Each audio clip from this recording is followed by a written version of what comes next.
नमस्कार, मैं राजू और नो पॉलिटिक्स में आप सभी का एक बार फिर से स्वागत है। दो तीन ऐसे मुद्दे हैं जिन पर चर्चा करना बेहद ही आवश्यक है और उन्हीं दो तीन मुद्दों को लेकर के मैं आपके सामने आया हूं। पहला मुद्दा है मणिपुर का। आखिर मणिपुर में ऐसा क्या है कि गृह मंत्री विजिट करके आ जाते हैं, कुछ वहां के स्वयंसेवी संगठनों से मिलते हैं, वहां के मुख्यमंत्री से मिलते हैं और तपली बजाकर आ जाते हैं कि वहां पर सब चंगा है, लेकिन सब चंगा नहीं है। वहां की स्थिति बेहद ही भयावह है, बल्कि मैं कहूं तो जम्मू कश्मीर में 1989-90 वाली स्थिति है। वहां से हिंदुओं को पलायन पर मजबूर किया जा रहा है, इतने क्लिंजिंग किया जा रहा है उनके साथ। एक घटना का जिक्र मैं करना चाहूंगा कि 4 जून को मणिपुर के एक कैंप पर, जी हाँ, एक कैंप था जहां पर कई सारे मैती हिंदू रह रहे थे। उस कैंप पर जो ईसाई कुकी आतंकवादी हैं, उन आतंकवादियों ने हमला कर दिया। उस हमले में एक 7 वर्ष का लड़का बहुत बुरी तरीके से घायल हुआ। उसके हेड में इंजरी हुई, बगल से गोली निकल गई, लेकिन फिर भी उसकी हालत बहुत गंभीर थी। उस लड़के को फर्दर अच्छे इलाज के लिए बीएसएफ वालों ने कहा कि भाई आप इम्फाल चले जाइए, जो मणिपुर की राजधानी है और वहाँ से 20 किलोमीटर पड़ता है। एम्बुलेंस का व्यवस्था कराया गया। उस एम्बुलेंस पर लड़के की माँ, वो लड़का और उसका एक रिश्तेदार भी बैठा हुआ था उस एम्बुलेंस पर। और यही नहीं, पुलिस ने भी उस एम्बुलेंस को एस्कॉर्ट किया।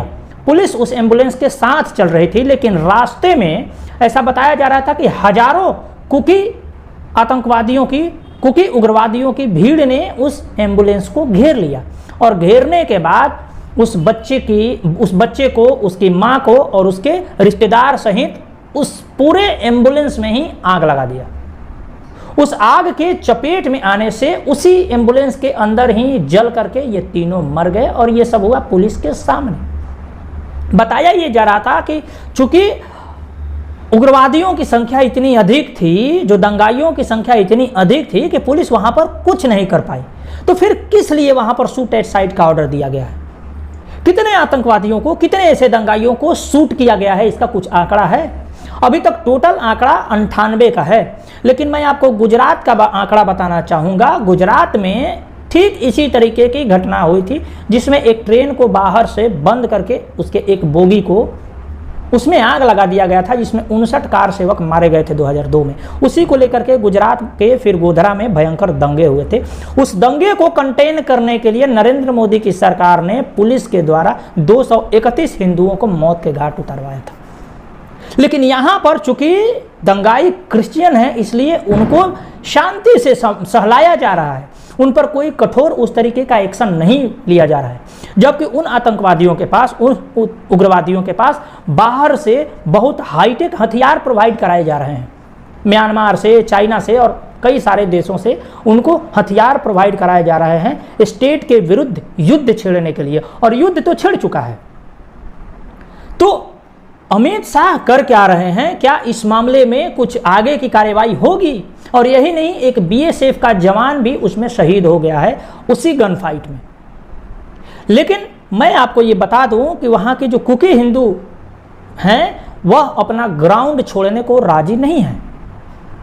वहां के एक शहीद कुकी के समर्थन में वहां पर हजारों की संख्या में लोग इकट्ठा हुए और लॉन्ग लिव मणिपुर का वहां पर नारे लगाए गए और हजारों की संख्या में लोगों ने इकट्ठा होकर के मशाल जलाया और ह्यूमन चैन बना करके उस शहीद फाइटर को श्रद्धांजलि दी। और उसको रीट्वीट करते हुए एक वहां के व्यक्ति ने, एक नेता ने ये कहा कि मणिपुर कोई जम्मू कश्मीर नहीं है कि वहां से हिंदू ऐसे ही पलायन कर जाएगा। हिंदू वहां पे फाइट कर रहा है और बहुत अच्छे तरीके से फाइट कर रहा है। इस मुद्दे पर जब राम माधव से सवाल पूछा गया था 2 दिन पहले इंडिया टुडे के कॉन्क्लेव में, तो राम माधव ने कहा था कि वहां पर जो झगड़ा है वो किसी रिलीजन को लेकर के नहीं है, जबकि स्पष्ट रूप से दिख रहा है कि यह रिलीजन को लेकर के है। वहां से हिंदुओं को उखाड़ फेंकने की पूरे प्लानिंग है, क्योंकि वहां का एक बहुत बड़ा जनसंख्या क्रिश्चियन बन चुका है। वहां से हिंदुओं को भगाया जा रहा है और यही इनकी रणनीति रही है। बीजेपी वालों की ऐसी रणनीति है कि मरेगा भी हिंदू और ये स्वीकारेंगे भी नहीं कि हिंदू मरा है, चाहे वो जम्मू कश्मीर का हो या केरल का हो या बंगाल का हो, कहीं का हो। इनकी स्थिति यही है। अब बात आती है दूसरी घटना पर।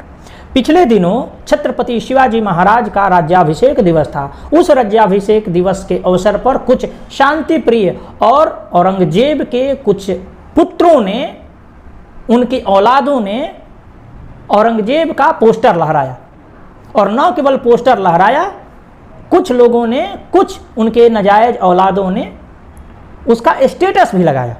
इसके विरोध में हिंदू जन समुदाय सड़कों पर आया और अपना विरोध प्रदर्शन करने लगा। इस विरोध प्रदर्शन को देखते हुए जो कोल्हापुर की पुलिस है, उन्होंने उस पर लाठियां बरसाई। जी हाँ, लाठियां। और कहा जाता है कि महाराष्ट्र में हिंदुत्ववादी बीजेपी की सरकार है, और बीजेपी की सरकार ही हमेशा हिंदुओं पर अक्सर ऐसी लाठियां बरसाती हैं। और मैं बीजेपी की ही क्यों करूं, किसी की भी सरकार हो, जब भी हिंदू अपना विरोध प्रदर्शन करने के लिए उठता है, सड़कों पर आता है, उन पर लाठियां बरसाई जाती है। और कुछ मास्टर स्ट्रोकवादी ऐसा दावा करते हुए आपको मिल जाएंगे कि हिंदू सड़कों पर क्यों नहीं आता। हिंदू जब भी सड़कों पर आता है, उसके साथ हमेशा दुर्व्यवहार किया जाता है, जबकि शांति प्रिय समुदाय को, जो हमेशा अशांति फैलाता है, उसको प्रेम से सहलाया जाता है। यही मौका था जब औरंगजेब को प्रोत्साहित करने के लिए, औरंगजेब को महान बताने के लिए जब उसके पोस्टर लगाए जा रहे थे, उस दौरान में पुलिस ने उन पर कोई कार्यवाही नहीं की। लेकिन उसका विरोध करने के लिए जब हिंदू समाज सड़कों पर आए, तब उस पर लाठियाचार्ज करने लगे।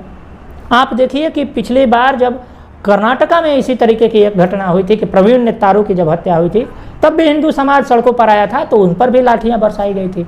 सब जगह लाठियां बरसाई जा रही हैं।